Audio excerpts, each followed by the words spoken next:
The Sacrifice adalah sebuah film drama perang antologi Tiongkok tahun 2020 karya Vichina Film Co Ltd. Film tersebut disutradarai bersama oleh Guan Hu, Fran Go, dan Lu Yang, dan diperankan oleh tokoh utama Wu Jing, Shang Yi, Vision Wei Chen, dan Deng Chao. Dan itulah nama-nama sutradara dan pemeran tokoh utama dari film The Sacrifice.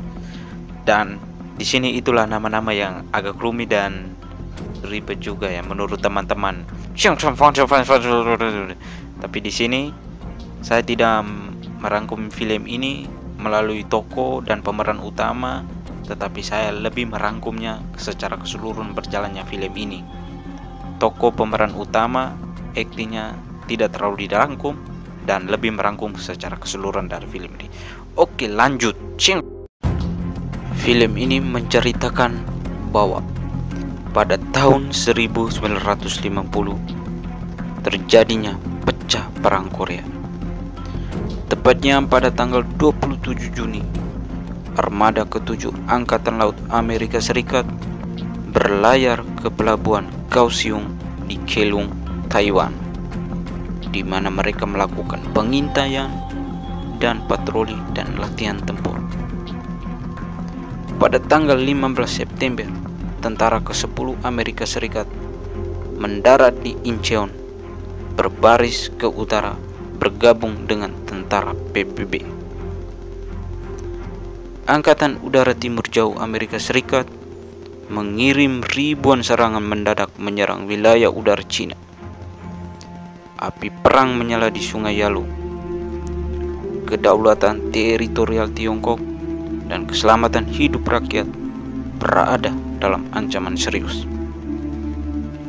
Sebagai tanggapan atas tindakan provokatif dari pihak penjajah, pemerintah Cina atas permintaan pemerintah Korea Utara, setelah berulang kali menimbang pro dan kontra, memutuskan untuk mengirim pasukan ke Korea Utara pada tanggal 25 Oktober. Pasukan Cina menyerang musuh untuk pertama kalinya sejak mereka memasuki Korea Utara. Memulai pencarian untuk membantu sekutu Korea Utara melawan Amerika. Republik Cina baru saja didirikan. Sistem industri yang belum maju, angkatan udara lemah, dan sangat kekurangan amunisi. Dari tahun 1953, setelah 2 tahap pertempuran, pasukan Cina telah bergeser dari pertahanan ke menyerang. Pada pertengahan Juli, pasukan Cina melakukan aksi tahap ketiga. Serangan balik musim panas berpusat di sekitar pertempuran Kumsong, dan ini menjadi pertempuran terakhir. Memenangkan pertempuran ini akan menjadi kekuatan penuh dalam menghadapi invasi Amerika di Korea Utara.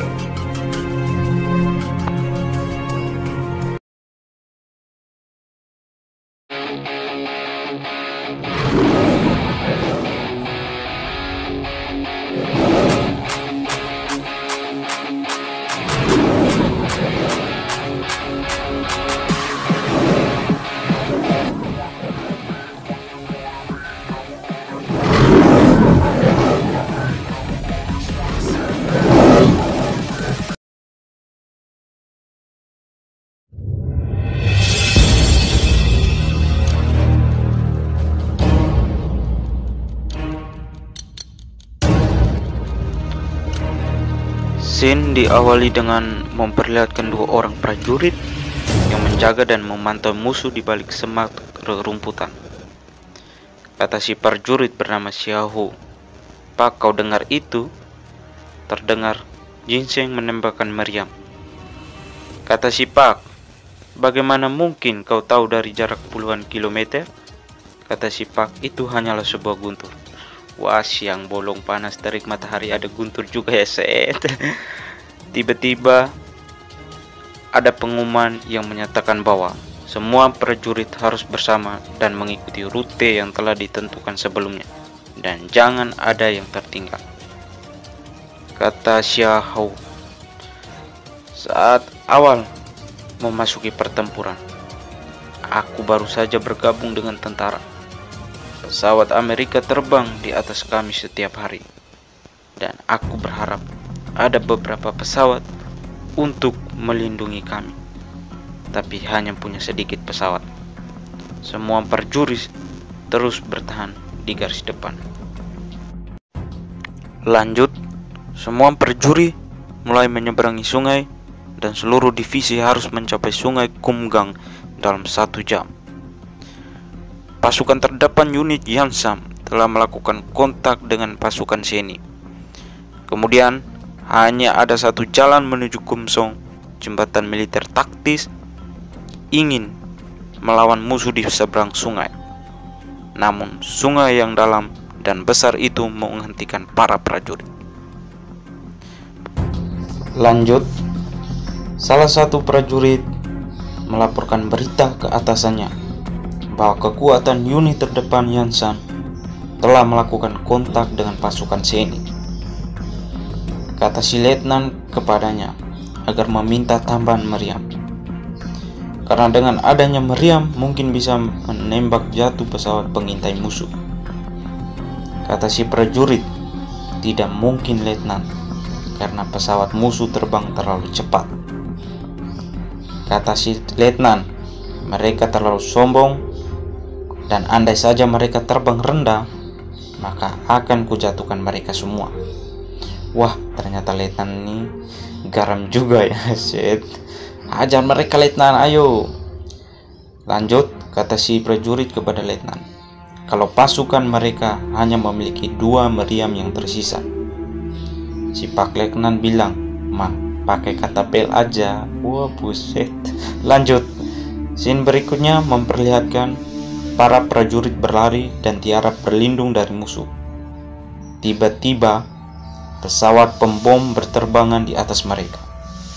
Xiahou kelihatan sangat begitu ketakutan sekali, dan tiba-tiba juga dari arah kejauhan terdengar ledakan suara pesawat pembom. Tak lama kemudian pesawat pengintai terbang melewati di atas mereka lagi. Para prajurit yang lain menembakkan meriam anti pesawat yang menyebabkan satu pesawat musuh tertembak jatuh. Mereka coba menghubungi untuk mengetahui seberapa rusaknya jembatan tersebut, tetapi jembatan mengalami kerusakan yang parah.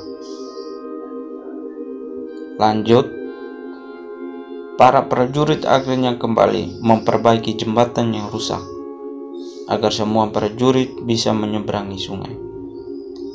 Dan akhirnya semua prajurit berkumpul dan bersiap untuk menyeberangi jembatan. Begitu semangat ya prajurit ini. Waduh, salut gue. Lanjut,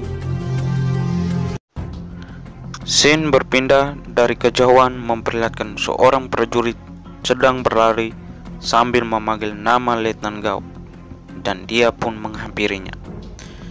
Si prajurit tersebut memberikan pesan langsung dari kolonel ke Letnan Gao bahwa semua pasukan Letnan Gao harus tiba di Kumsong jam 6 pagi tepat, dan pasukan harus menyeberangi sungai sebelum jam 5 pagi. Perintah dari Letnan Gao kepada Xingyin agar menghubungi pasukan Seni, laporkan kemajuan perbaikan jembatan setiap 30 menit.